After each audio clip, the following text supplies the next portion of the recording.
You're watching the Two Guys Talking Podcast Network.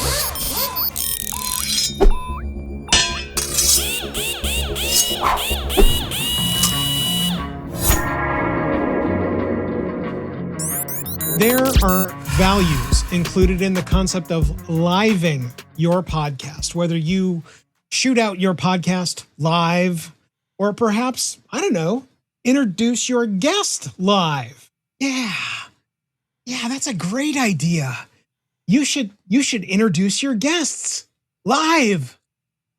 Or should you? That's what we're going to focus on inside this episode of the Podcast Gauntlet, where we throw down, discuss, rise, and shine in podcasting. Greetings, everybody. I'm Mike Wilkerson, one of your hosts. And I'm Brian Entzminger, and I'm a little bit offended that Mike didn't already introduce me, but I'm the other one of your hosts. Yeah. And we're not introducing Brian live tonight. How about that? At least you don't introduce me dead. Let's go with that. Yeah, this is a little bit of something that I don't know. Brian, how much time do you have in live show podcasting, Brian, in general? I don't actually know the answer to that. Oh, I mean, the Podcast Editors Mastermind, we recorded that live for most of the episodes for, I don't know, 2 or 3 years. We didn't necessarily do one every week. In fact, I think our schedule was like every 2, but we didn't hit it every time. But we've done a few. Okay. Well, and I would say you've got a vast majority of them. While I think this will be a great program then, mostly because Mike Wilkerson recording live has almost never happened. And I'm totally not joking. I think I can count on maybe 4 hands how many times I've ever gone live with anything in my podcasting career across 20 years. Wow. And it's not because I don't like live. I actually love it. What I don't like doing is I don't like podcasting and then having to manage all of the doodads as the host of a live podcast. That I've not mastered that skill set. And I realize that there's likely not a way I'm going to master that skill set if I don't actually do it. But the vast majority of my podcasting is where there is always an edited window anyway. So recording live has never appealed to me. That and I've never tasked any of our audiences, regardless of how large or small they are, on a live ask. Yeah. It's just where I know that the co-host or person that I'm speaking to or the guests that we're going to have during a program, they are kind of the meat of my attention span.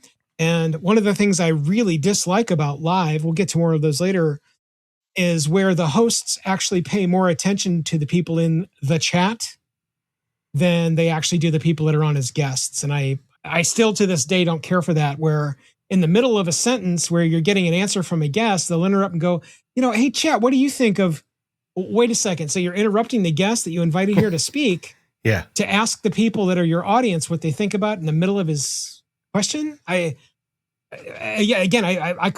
might just be that it's a generational thing where you don't mind being interrupted, especially if you're a guest, but that would turn me off almost instantly. No, for real. And that's one of the things that we tried to be really careful with the Podcast Editors Mastermind when we were doing it, was we did have that live audience, but we tried to always make sure that those comments came in at an appropriate time. I will say that it's a bit of a skill set to be able to do all the things. And it worked for us because we had, if everybody showed up, 4 co-hosts. So if we had a guest, we had potentially 3 or 4 people there. So while one person is checking the chat, another person can be watching the time, another person can be thinking about the next question, and you can kind of transition that, in quotes, hosting piece around to different people so that you don't have one person moderating the chat, trying to kick out the troublemakers, because there's not always, but there are sometimes troublemakers trying to figure out what comments to bring in, what questions should I ask next, how can I continue with a narrative storyline that makes sense for a live episode and still land the plane on time, like all those kinds of things. It's a lot for one person. And that's why, if you're going to do it, I would recommend having somebody to engineer the thing for you, be your producer in the back room, whether you plan to bring people on or not.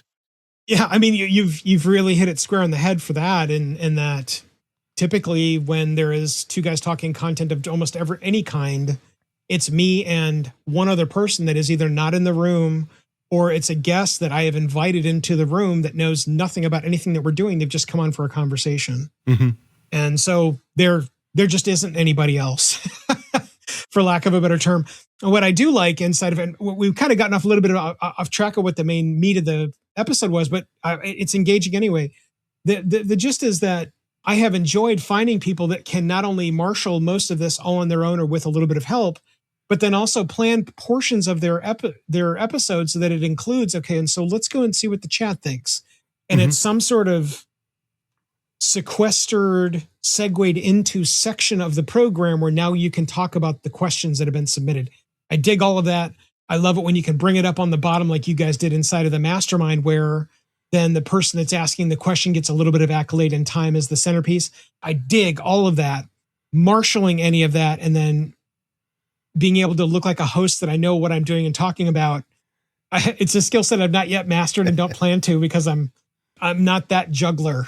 I've never have been. Yeah. And there were plenty of episodes where we were just delighted that we managed to figure out how to click the live button. Like, we talk like we had it all figured out. But I mean, we were talking about this earlier today. StreamYard's changed the interface. That's what we're using to record right now. If they've changed something about how the recording process works and you didn't know it before you show up 15 minutes before your live session, all of a sudden you're scrambling all over again. And there's a new set of skills to learn tonight, right? Thankfully, we're not live. 100%. 100%. The concept, and guys, those of you that have paid attention this long, I'm so appreciative of your attention span, by the way. What we're talking about and focusing on tonight, though, is the introducing of a guest live. And when I concepted this, there are a series of programs. The sample is were Brian to be a guest inside of my podcast. I would bring him into either the studio or inside of the virtual environment here, and I would greet my audience. Hello, everyone in the Podcast Gauntlet area. And then a very small intro where talking about podcasts has been one of the lovely pieces of my podcast career. In fact, it's been one of the most impactful. I really do have to owe it all to a gentleman whom I've met now over the course of between 2 and 3 years, who has provided me with a wonderful set of not only being a sounding board, but being a virtual producer, being an editor for the program, but most importantly, providing the other half and fingers of the Podcast Gauntlet. Guys, this is Brian Entzminger from Top Tier Audio. Brian, how are you? And the gist of Brian now being here and being essentially introduced is how I typically do all of my guests. There's something that they do for a living. Brian just so happens, we're talking to him as what is essentially the fingers in the glove of the gauntlet here. And when I bring on a guest, I realize that there is going to be a blushing moment, not unlike what Brian had with whoever's sitting across the chair from me. But it's intentional because I want them to see how appreciative I am of their efforts, more importantly, of how I remembered their efforts. Even if it is just a bullet pointed list that I have to read off of a phone or something else, it's that you're taking the time to give accolade to somebody that is literally sitting in the room. And I think it's a piece of panache. Mm-hmm. It's a piece of polish that the people that are across from you who had no idea usually what they were getting into when they came in are now getting. And I consider it a big checkbox plus up. Now, having said that, I also work with 2 or 3 podcasters regularly inside of my editing efforts that do none of that.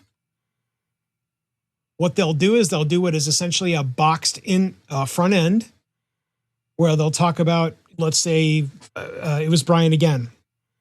And in the boxed effort, it will be, there are many things that happen inside of the Podcast Gauntlet. Everything from the raw recording of the episodes to the editing of them to the marketing and then some. The person that helps out with that, his name is Brian Entzminger.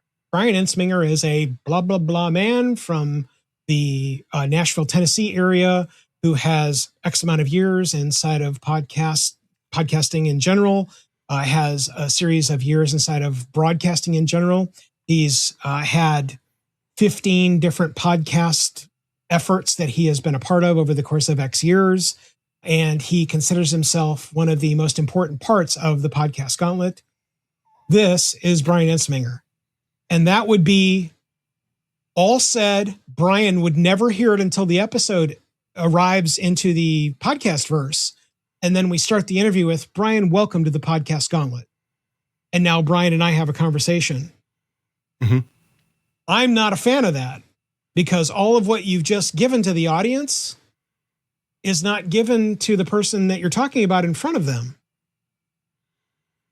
And so I think you're missing not only a piece of polish, if the intent is like, well, I don't want to see me reading a 3-paragraph thing about them. That's a good thing too, because I'm also not a fan of reading 3 paragraphs of what is mostly inane garbage about anybody, regardless of what their pedigree is, because is it really all that relevant?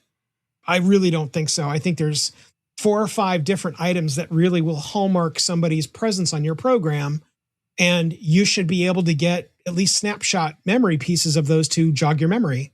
I agree. First off, I'm not a fan of reading the LinkedIn bio or the bio off of a web page, like if they've got a booking page or something. Not a fan of that. I love using that as information. But to Mike's point, I'm very much a fan of, I'm going to introduce this person as though I'm introducing them to someone, not as though I'm trying to talk like a promoter on a stage somewhere. I'm not their hype man. At least that's my perspective. I actually like a little bit of a hybrid approach to what Mike talked about.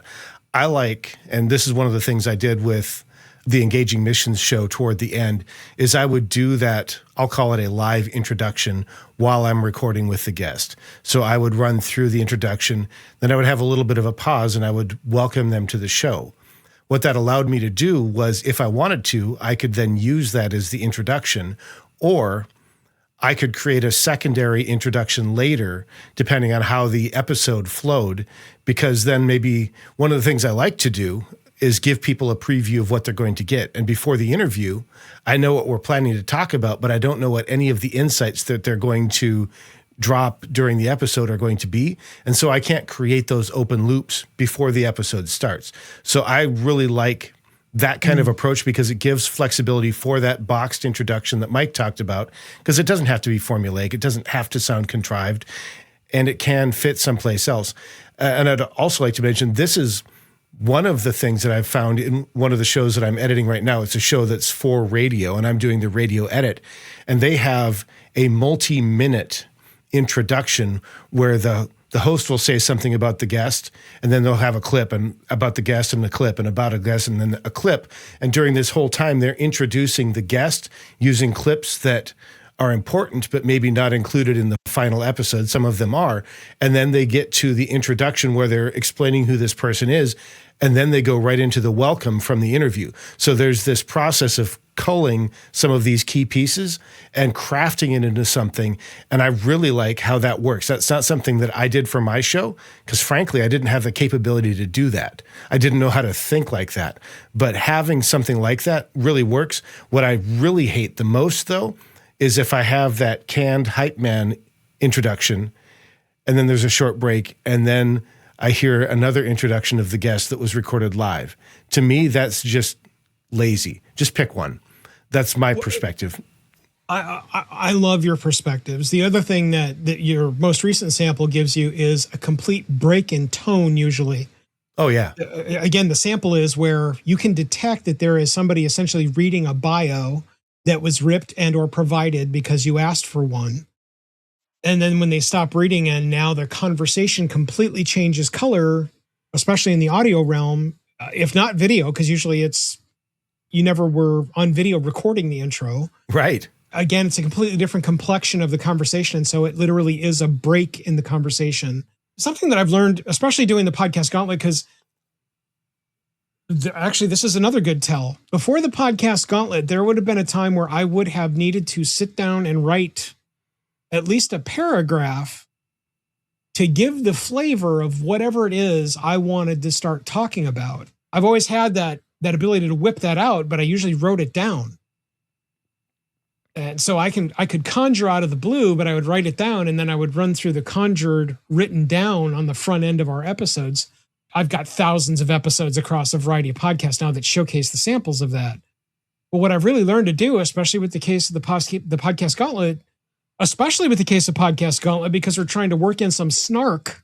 Brian and I now have, I'm assuming that we've gotten rid of what are essentially the blooper reels of past shows where Mike's brain is working on being snark, but I can't put my brain, or I can't shift my brain into snark mode to get past the front end of the episode and back and forth. Go back and listen to the last one. Yeah. Yeah. Oh yeah. You actually put that on the tail end. I did. Yeah. And so that's another sample where it is not only is it a skill set, I think it's a rarefied skill set. Being able to meet somebody or introduce somebody ad hoc, off the cuff, seconds after the recording button has been put down, it is a rare skill set. I don't know many people that can do it, but I love it when not only I can pull it off, but when I meet other people that can pull it off. It is as close to being a podcast magician magic that I can think of. I find that incredibly valuable. To me, I think the key to that, especially introducing people, is to have an idea who that person is and why your audience would want to meet them or to hear from them. To me, that's the magic sauce right there. If I was introducing you for my Engaging Missions show, I wouldn't have the slightest idea how to introduce you. But for this show, it's super easy. Mike Wilkerson, 20 plus years in podcasting, thousands of episodes, shows that have done really well, experience with advertising, a marketing professional. This is the guy you want to talk to when you want to figure out what works and how to get paid for it. Like, that's easy. Brian, that's why I love this show so much. There is a yin and a yang that works here. Yeah. And what it all leads to, I'm not kidding, dude. Inside of every single one of these programs, you and I boil down to whatever the topic is, doesn't make any difference. It's the why. Yeah. I have had so many people in my studio, out at lunches, wherever. And what I say is, what is your why? Why are you doing your business? And there's two reactions I either get. One is usually the side head, dog head, where they don't really know what the hell that means. Or you're going to get somebody that pauses for a moment and then they tell you why. Yeah. And I love both of those because it's revealing. It's what makes people lean in, but most importantly, it's what makes you stop and have the light bulb moments that I want conjured inside of every single conversation I have with everybody. It's the logs on a campfire, it's the stuff that fuels me inside of everything that is podcasting. And really, that's where we ask you guys on this episode, are you introducing your guests live? Are you making the canned intro? Are you doing something that is kind of that hybrid like Brian's talking about? Well, both Brian and I, we want to know what you do inside of your intros. Let us know what you do, either here inside of the comments, here inside of the video presentation, or you can go over to the website over at podcastgauntlet.com. There you'll find every button known to man where you can click on a way to contact either Brian and I, or use any one of the social media outlets to tell us what you think about introducing your guest live. Until next time, I'm Mike Wilkerson, one of your hosts. And I'm Brian Entzminger, the other one of your hosts. And we are saying goodbye live. See you next time. We've gotten rid of what are essentially the blooper reels. Mike's brain is working on being snark, but I can't shift my brain into snark mode to get past the front end of the episode and